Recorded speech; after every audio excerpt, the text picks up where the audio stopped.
Muito bom, pessoal. Agora vamos resolver uma questão envolvendo pureza e rendimento de uma vez só. É uma questão da Unirio. Diz o seguinte: a hidrazina, N2H4, e o peróxido de hidrogênio, H2O2, têm sido usados como combustíveis de foguetes. Eles reagem de acordo com a equação já balanceada. Veja que a produção de ácido nítrico e água, um volume grande de água ali, 8 mols. A reação de hidrazina com 75% de pureza com peróxido de hidrogênio suficiente produziu 3,78 kg de ácido nítrico com rendimento de 80%. Determine a massa em gramas de hidrazina impura utilizada. É uma questão difícil, espinhosa, porque tem vários pontos aqui. Primeiro, nós temos duas porcentagens e o texto muito claro diz pureza 75%, rendimento 80%. Então já são duas regras de três aí. Depois nós temos que ele diz uma produção de 3,78 de ácido nítrico. Isso é um produto. E a pergunta do item A é o reagente impuro. Então nós temos que criar uma relação do produto com o reagente para conseguir finalizar a questão. Já é uma terceira regra de três. Então, além disso tem as massas moleculares, né? Vocês desculpem as motos aí, por favor. Então vamos primeiramente copiar essa equação. Você tem 7 mols de peróxido de hidrogênio, H2O2, mais a hidrazina, formando 2 mols de ácido nítrico, mais 8 mols de água. Maravilha. Ele fornece uma certa massa de produto. E aí temos que tomar muito cuidado, porque este produto aqui que ele menciona, ele apresenta uma massa que seria ideal. E, por sua vez, vai apresentar uma massa que nós podemos chamar de massa real, que é a massa que o texto fornece. Já envolvido o seu rendimento, eu não sei se isso fica claro, porque foi produzido hidrogênio, peróxido de hidrogênio suficiente, produziu tantas de ácido nítrico. Como existe um rendimento na produção, subentende-se que este produto final já está fatiado, ou seja, já não é 100%, ele é o 80%. Então aqui eu tenho 3,78 quilogramas. Isso daqui é 80%. Veja que aqui nessa setinha eu já vou aplicar os conceitos de rendimento. E o que me interessa? A massa ideal, que é 100%. Então essa distinção entre massa real e massa ideal que é um problema. Bom, aí nós vamos descobrir o número de mols. Tem 2 mols aqui de ácido nítrico responsáveis pela produção de hidrazina, que é o que ele pergunta. No caso aqui é 1 mol de hidrazina. Então são essas duas partes envolvidas. Veja que a massa molar que será necessária. Depois, o mol de hidrazina pode ser transformado em massa também pura, que eu vou chamar de massa pura. A hidrazina pura, que por sua vez veio de uma massa impura. E quem vai construir essa proporção é justamente a regra de 3 lá da pureza que ele forneceu. Eis o ponto complicado. 75% de pureza indica que 75% do que tem de matéria-prima é de fato hidrazina. Então eu colocaria 75% aqui, 100% lá. Eu vou apenas aqui corrigir a regra de 3 do rendimento para que fique um pouco mais bonito esteticamente essa resolução. Ou seja, 100% é o ideal de produção, 80% é uma produção com rendimento aí. Enquanto que eu tenho uma coisa total impura, 100%, e a coisa pura, 75%.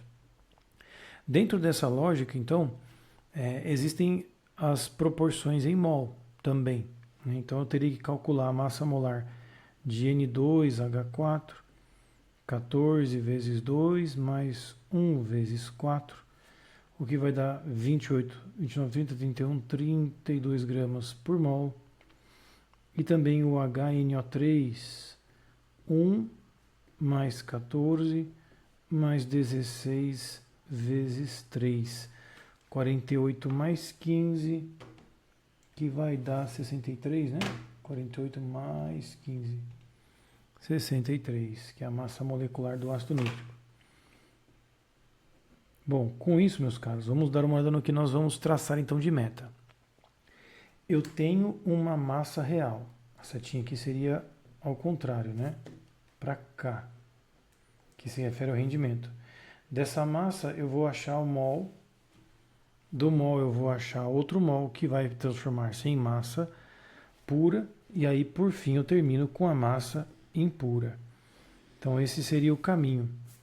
No geral, meus caros, a regra de 3 ela não apresenta nem rendimento nem pureza. Então eu poderia pensar que tem uma massa ideal, eu descubro o mol, faço a proporção com o outro e descubro a massa do cara. Seria essa a ideia. Mas infelizmente nós temos esses acréscimos de impureza e de rendimento, que é o que dificulta a questão. Vamos dar uma olhada no nosso resumo para conseguir ver isso de forma mais clara? Olha só. Então veja só, eu tenho aqui a massa final, chamei de massa final. Essa massa final ela veio de um processo de rendimento que tem uma massa aqui ideal.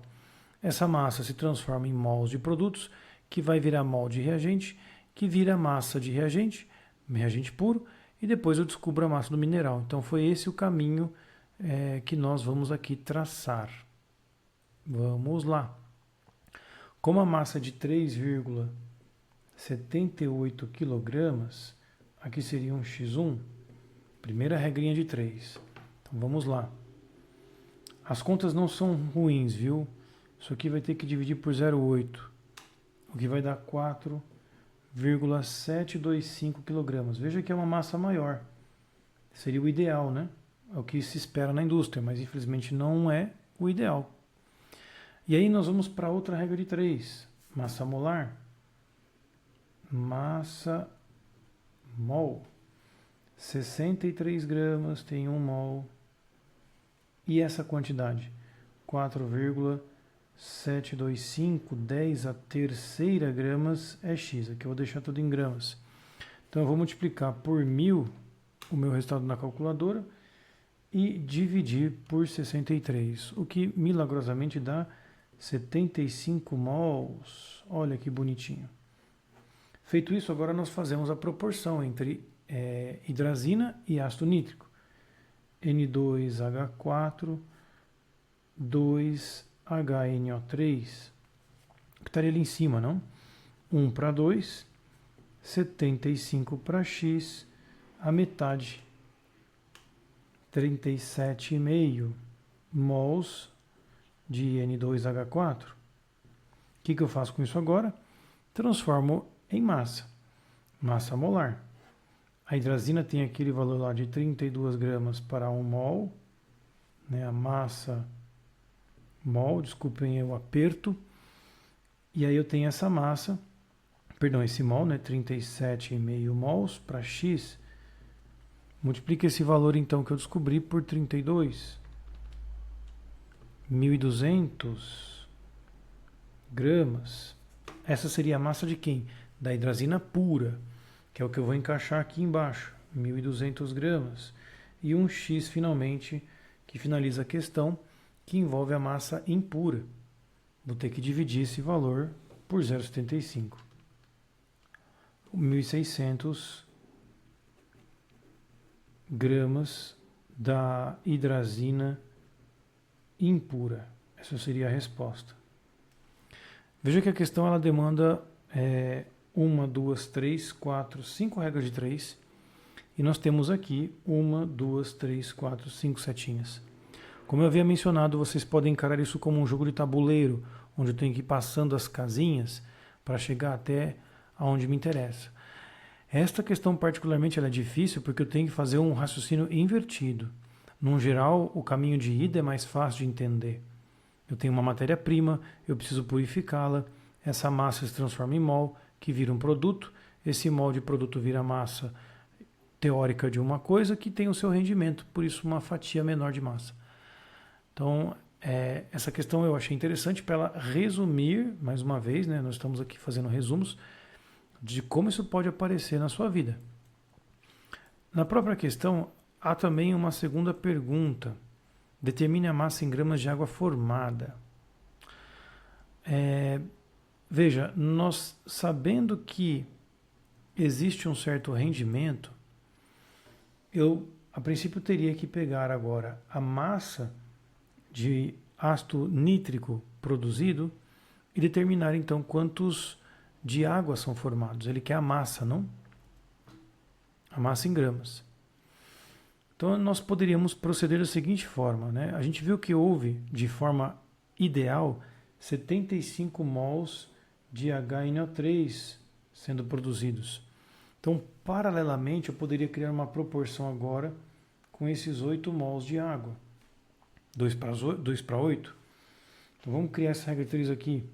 Eu tenho a proporção de 2HNO3 para 8H2O. 2 para 8.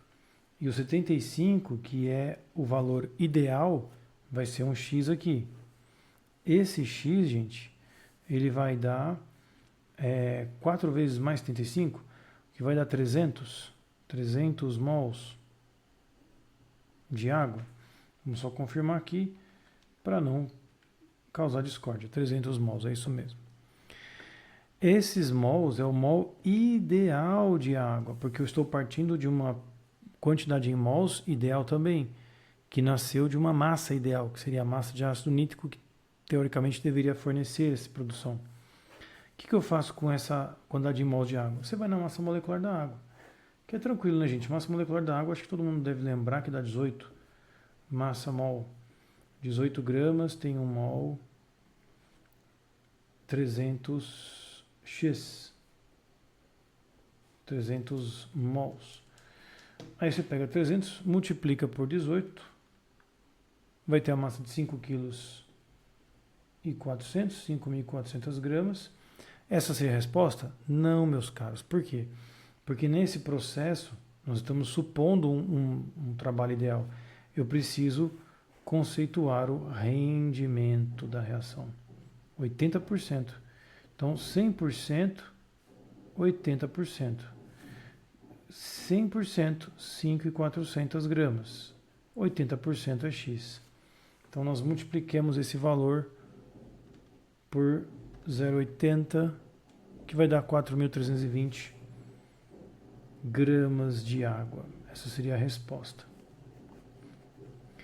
Então, é complicado. Veja que tem aqui uma série de contas perdidas, né? Mas eu acho que com este exemplo eu consigo mostrar como aplicar aquele raciocínio, aquele resumo dentro de uma questão envolvendo pureza e rendimento, que é o que faltava nessa sequência de aulas. Na próxima nós vamos trabalhar com alguns conceitos de concentração. Valeu, pessoal. Dali, motoqueiro, bicho bagunceiro. Aê, acabou.